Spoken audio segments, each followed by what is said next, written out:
Here are some things I wish I knew before I started my e-commerce coffee business, which is barely even e-commerce anymore because we're landing on a bunch of shelves in 2025 and I've been really stressed out about it, but also really exciting. It's equally terrifying and exciting and there's a lot of things going on and I don't know why I'm telling you all this because we haven't even landed on those shelves yet, so we're about 5 seconds in and I've already overshared.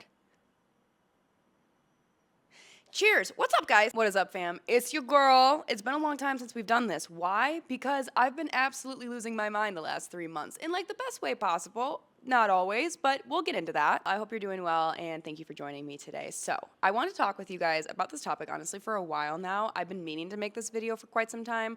A couple months ago, I posted this exact kind of video on SIP's Instagram and TikTok, and you guys had a really great response to it. I feel like at this point, a lot of you have gathered the fact that, like, I used to be a barista for many, many years, and now I've shifted my barista expertise into my own coffee brand. It's called SIPs. If you don't know about it, now you do. I have learned a great deal of stuff, and I'm fully aware that I have a lot more to learn. But at least at this point, maybe I could share some things that I have learned for anyone out there that's number one, interested, number two, launching their own business, or number three, you just clicked on this video, which I appreciate you clicking on it. Stay a while. It really helps my channel. So without further ado, let's jump right on into it. Here is what I've learned over the last 8 months of launching my coffee business that I would like to share with you. Number one, I have no sense of a schedule anymore. I've been trying to get a sense of a schedule for quite some time now, and it's just, when you own a business, it's no 9 to 5 anymore. You are working literally around the clock. And because I take such a hands-on approach with SIPs, it's not a company or a business or a product that I manufacture elsewhere. I don't work with a co-packer. Making it, bottling it, packaging it, shipping it. I am so hands-on with this business because I'm not willing to cut corners, nor am I willing to sacrifice quality. Am I complaining about it? No, I'm not complaining about it. It is what it is. But at some point, and I'm hoping very, very soon, I will be able to achieve this, which is having more of a schedule throughout the week. And especially right now, I'm working on onboarding a couple of people, having a little bit of help. So I'm hoping having somebody else that I'm working with that maybe we can get on more of a routine. So that's not special to just coffee. If you're gonna launch any sort of business, be a freelancer of any kind, if you're working for yourself, be used to or get used to not really having a sense of a schedule when you first start out. The demand is going to be everywhere and you need to be dynamic and you need to be flexible. You need to be collaborative. Those are all marks of a good business owner or a good freelancer. If you have a dream, if you have a goal, then put your head down and work. I have the best advice for women in business. Get your fucking ass up and work. Dreams don't work unless you do. Thing number two, some months are gonna be absolutely amazing. You're gonna be on top of the world. Other months, you're gonna hate your fucking life. It's really interesting now more than ever seeing the course of business, especially retail, and how it fluctuates throughout the year. Like during holiday season, as I'm sure you can imagine, we were in the kitchen almost every day for 8 hours a day. And then January hit and it was like, whoa. Like we were still very much in the kitchen, but just not at the intensity that we had been at. And at the end of the day, it really is just retail patterns. Q1 is slower. There's not going to be a whole lot of purchasing going on because people are recovering from the holidays. Companies are also recovering because they dumped a ton of money into ad spend during the holiday season. So January, February, they're a little bit slower. When you're a business owner or a freelancer in general, you understand how those patterns kind of go. And there could be 1 month where you make $20,000 and the next month you make 200. It's the life we choose. It's the life we live. That's why it's so important on the good months to not go crazy and blow all your money. That actually is a perfect segue to my next point, which is like, when you're a business owner or a freelancer, your nervous system more often than not is just like activated around the clock. I think I'm better able to brace myself for that now and not panic or freak out, which I definitely did several years ago when I wasn't used to the sort of inconsistency that sometimes comes with cash flow in business. You get used to it and you'll figure it out. It feels really uncomfortable at times. In those months when your nervous system is going crazy, just keep the faith, hold it down, try to not freak out. Let's get into the juicy, juicy tea, why don't we? This one might be a hot take, but some people are not good at business. They're good at developing and marketing a product. I have worked and collaborated with a number of people who are business owners themselves, But it's very clear after having multiple conversations with them and trying to carve out a partnership that they're not actually good at running the business. And that's not necessarily a bad thing. Some people just aren't dynamic like that where they can wear multiple hats. They might just be good at their craft and developing their product, which is fine. That's where bringing on help is almost like a necessity. Now, am I saying I'm perfect?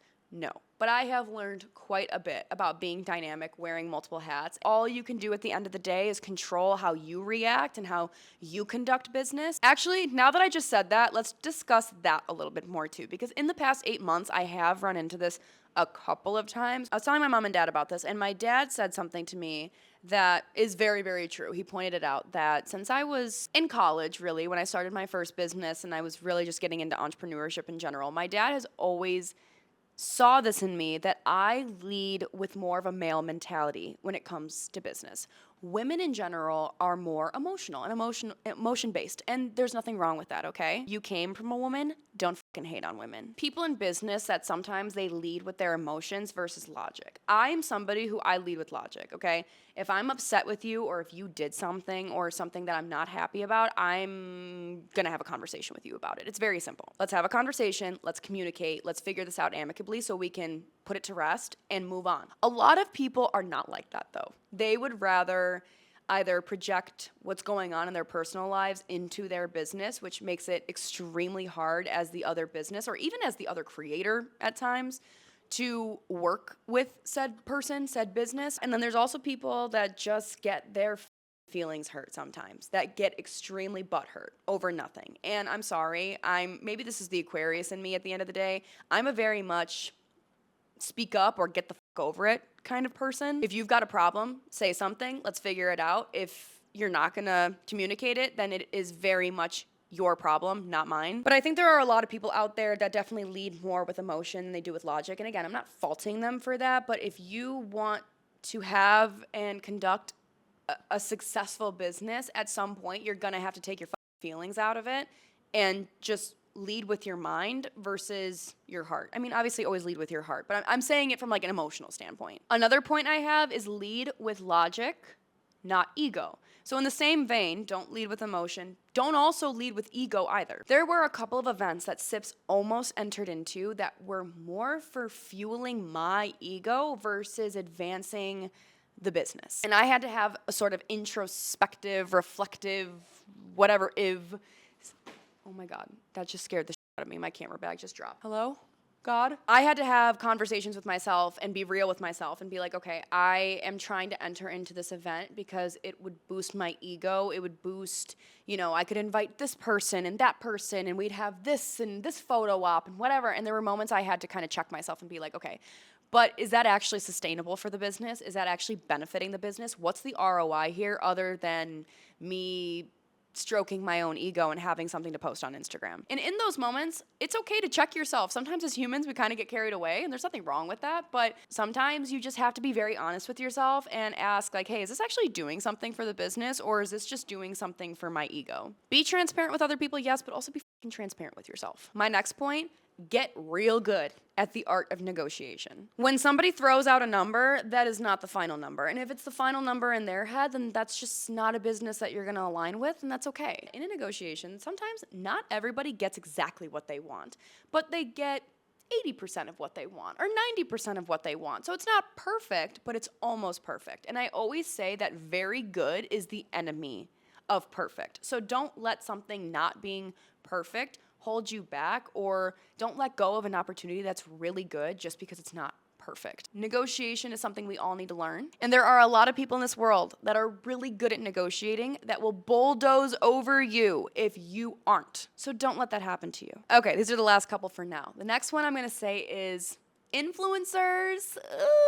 They're not gonna do what you think they're gonna do for your company. I think there's a common misconception at times where people think like if I send my product or give a service to this influencer that my product, my service, my company is just gonna blow up overnight because they posted about it once, and that is kind of far from the truth. In some cases, there's obviously big creators that have a community, not just a following. I talked about this before. A community is an audience that is extremely tapped in. They are loyal to the creator. They have trust in the person that they're following. I think there is sort of that gray area when it comes to influencers now more than ever, because you could send your product to 15 different influencers and have 15 different results. We did an event for Sips back in February at a Pilates studio. It was super fun. We had, I think it was like 64 people in the Pilates class that had mats. Of those 60-something people, there were 2 influencers that we invited and we paid for their spot in the class. Do you want to know something? Out of all those people in the class that participated, and I'm even talking the instructor too, almost every single person that was a non-influencer that came to that class because they enjoy Pilates or they're just part of the Chicago community that posted something of our event, that posted something about Sips, the 2 influencers we invited posted nada, nothing, zilch, zip, not shit. But I think there's something to be said about 2025 influencers, creators. We're not in the 2016 King Kylie era anymore, and I think the entire social media landscape has very much changed, and it's continuing to change to where Joe Schmo down the street is gonna trust Sally, their coworker, their mom's friend, their distant aunt that they call an aunt but is not really an aunt. They're gonna trust them more then they're gonna trust an influencer that has 16 brands a day on their story. I think social media and just business in general is shifting more towards that trust versus someone they don't know that's just trying to sell them a product, sell them a dream. That is why SIP specifically, I made this abundantly clear to all of our partners, these events and stuff that we're doing over the summer, none of them are gonna be influencer only. I don't believe in that. I believe in more community-based. I would so much rather invite SIP's top customers and treat them and shower them with free gifts and things and fun and all that, or even just have random people off the street that are interested in the product come through, try it, be part of the event, versus influencers that at the end of the day, they don't give a shit about your product. So all the businesses out there that we know of that are very much celebrity and influencer based and hungry, I don't think in the next few years, I just don't think they're gonna see the same results that they saw the last 5 years going forward. But hey, that's not my business to figure out. All right, last thing for this video that I've learned through the last 8 months of business is that there are going to be other businesses that are so eager and excited to support you and your business. And then there's gonna be businesses that just aren't. And you gotta kind of deal with it and you gotta sift through it to find your people, but eventually you will find your crowd and you'll find your people. I think Chicago is really special because the small business scene here is absolutely booming. There are small businesses, mom and pops, family owned places everywhere. And I think that's what makes this city so special. Oh my God, hello. So special. There are going to be people that naturally believe in your product, and there's going to be people that are threatened by your product. And that has nothing to do with you and everything to do with them and their mentality in business. And like I said, you're going to find your people, you're going to find your crowd. Sometimes you got to just sift through the noise, and you might get 100 no's before you get one yes. Naturally, over time, you're going to build a community of other business owners that have the same mentality that you do. And forget the rest. That's all I gotta say about that. Okay, so those are the things that I've learned thus far in business. Thank you so much for allowing me to yap at you as I do. If you haven't checked out Sips yet, you definitely should. Also, too, I'd be remiss if I didn't mention the fact that Lavender Fields, baby, it is dropping later this week. Is this focused? Hello? Good morning. Lavender Fields is dropping on Sip's website this Thursday, May 8th. I'm really excited about this flavor. It uses organic lavender flower, organic lemon balm, organic chamomile, has a little hint of citrus, a little hint of sweet. It's just like the perfect balanced lavender flavor. So I would love for you to try it. Be nice to your baristas. More importantly, be nice to yourselves. Okay? Good night.